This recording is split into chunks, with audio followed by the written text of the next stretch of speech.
Let's look at another famous Dickinson poem for a perspective on how she uses literary devices and non-literal language to generate meaning.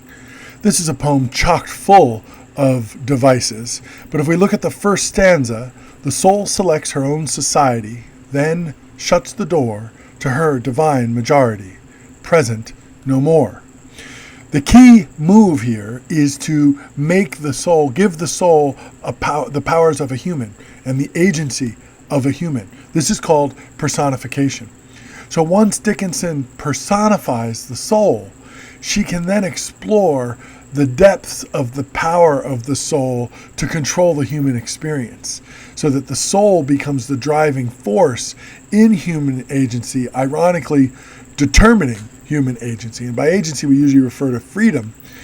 But when something like the soul is so tyrannical, it starts to turn that agency, its agency over the human experience, into almost a form of religious determinism, maybe. Let's see where she goes with this. So she makes this personification move, and then she goes on to say, unmoved, she, the soul, notes the chariots, pausing at her low gate, unmoved, an emperor be kneeling upon her mat. So these are images, two things going on here. One, allusions to classical Roman culture, chariot, emperor. Two, imagery of imperial power, where the personified soul that we talked about in the first stanza is now ruling the world, or ruling the human being that the soul is the center of. We go on.